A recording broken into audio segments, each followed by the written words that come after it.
Bonjour Jean, pour commencer, est-ce que vous pourriez nous donner quelques datas sur vous?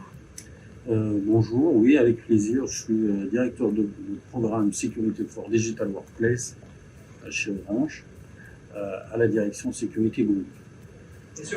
Je m'occupe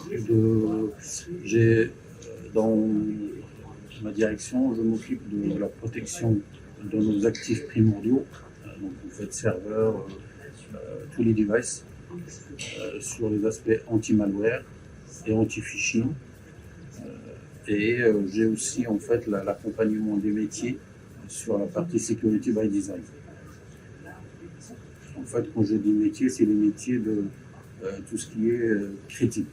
Donc, OIV, SI2V, LPM, la réglementation. Et j'ai aussi en fait la partie Cloud Security. Voilà, et j'ai d'autres outils en fait pour la protection de nos data. Donc un scope assez large. Exactement. Si vous deviez désigner une chose que l'on doit absolument connaître sur la transition numérique et qu'on ne sait pas forcément encore aujourd'hui. C'est en fait l'accompagnement. C'est en fait bateau ce que je veux dire, mais en général, en fait, on confond transformation et déménagement. C'est comme si on déménage. En fait, c'est une migration. Quand on transforme, on part de A vers B. On ne va pas partir vers A'. Et c'est en général en fait ce qu'on néglige. On ne fait pas ce travail d'inventaire de l'existant et d'accompagner les gens en fait, que ce soit dans leur profil aujourd'hui et vers la cible, vers le profil de demain. Donc cette migration, c'est une transformation digitale où on manque encore en fait globalement en fait un peu la sensibilisation des acteurs concernés. Ce serait plus remettre vraiment les choses à plat, repartir de zéro. Et ne pas avoir peur de dire en fait que ça va se transformer. On a du mal à accepter la transformation déjà.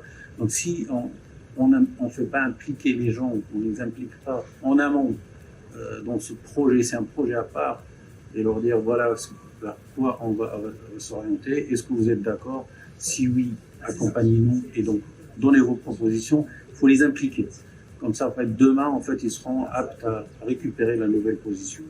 Non, en effet.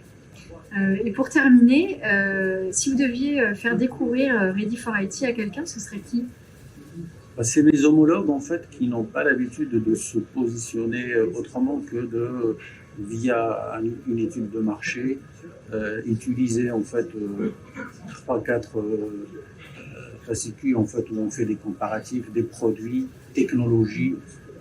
Ici, en fait, moi, j'étais très content parce que c'est la première fois que je viens. D'habitude, je viens soit aux IT meetings, ou FIC, ou aux assises. Là, en fait, hier, l'intervention de Jean-Gabriel, en fait, sur la partie éthique, elle était, pour moi, c'est ce que j'ai gagné, en fait. C'est très important, surtout qu'on a parlé un peu, on a échangé. Je participe aussi à des cercles où on parle de l'identité, on parle de l'éthique, mais concrètement, dans le projet, ça n'existe pas. Il y a en fait une contradiction entre l'éthique et le business. Maintenant, si c'est comme la privacy, on dit la privacy by design, il faut rajouter l'éthique by design. Donc en fait, il faut que ça rentre dans le projet. Et ça, en fait, on ne peut pas l'échanger comme ça. C'est un peu la philosophie qu'on n'utilise plus en fait dans nos contextes aujourd'hui, littéraires. On ne parle plus philosophie, mais c'est en fait la clé. Il faut philosopher même autour de ce qu'on fait, même si c'est une technologie, il y a une philosophie en fait derrière. Et l'éthique en fait partie. Toutes les personnes, les décideurs de l'IT qui voient leur métier en allant encore un cran plus loin. Exactement. Et ben merci beaucoup.